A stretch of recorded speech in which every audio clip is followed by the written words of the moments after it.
Alright, so in this video I'm going to teach you how to manage your money. But first, let's talk about the importance of saving. Saving is the way to prepare yourself for the future.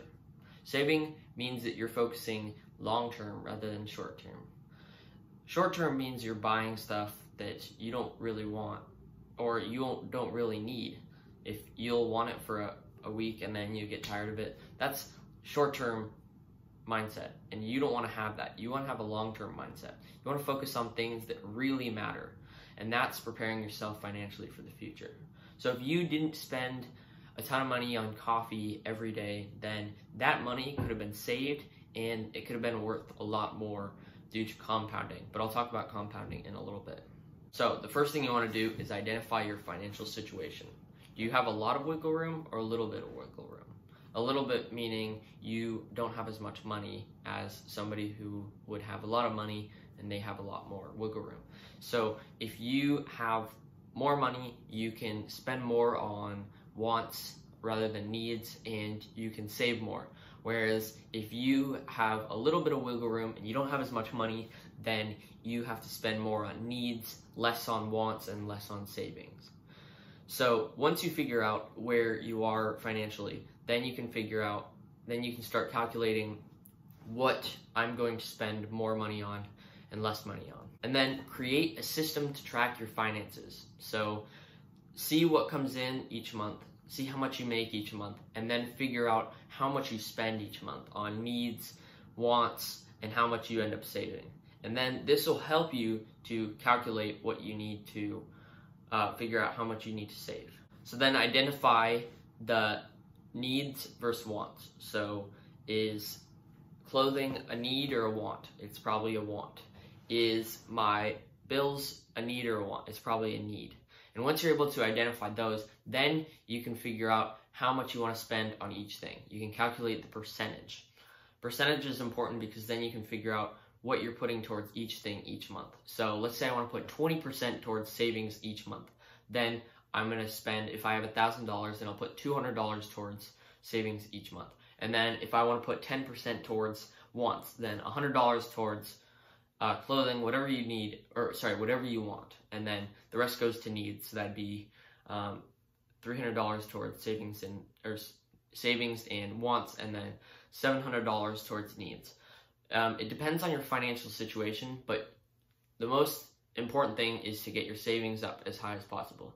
So right now, I don't really need to be spending money because I have parents who take care of me and they pay for my food and all the needs I could possibly have. So I'm basically doing 100% savings, and maybe a little bit goes to wants, but the majority is saved. And I'll tell you about where I save that in a second. But before you start saving your money, you should put a little bit aside to an emergency fund in case something comes up. So you're preparing yourself in case of emergency. It depends on your financial situation again, but you want to put at least, it also depends on your age, but if you're not paying insurance and you're still a teenager, then maybe you want to put like $500 towards an emergency fund in case something happens. And this will allow you to use that money when you need it in case of emergency, and you don't have to worry about pulling out of your savings or pulling out of any other sort of money. So an emergency fund is a good way to do it, and you can slowly build it over time. You don't need to put $500 of your money right now. You could put $10 a month, and it'll take you a while, but if you figure out a good amount of money you can put each month, then you'll have an emergency fund for anything that comes up. And this is important to have just because you want to be safe, you don't want to risk it. Where should you put your money? I recommend putting your long-term savings in an index fund, so you slowly build your money over time. The one I like is the S&P 500. This gives you about, on average, a 10% return each year. So if I put $1,000 in, the next year it'd be worth $1,000 and 100. Then it compound more. And by the time you're 60, if you put it in at a young age, you could be a millionaire.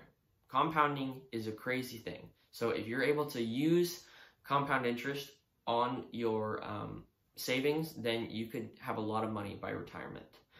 Rather than if you are saving money for short term, then I put it in a savings account because the S&P can be risky short term, meaning like it can go up and down, so you don't know what's going to happen to the S&P short term. So if you're just saving money in the short term, then put it in a savings account.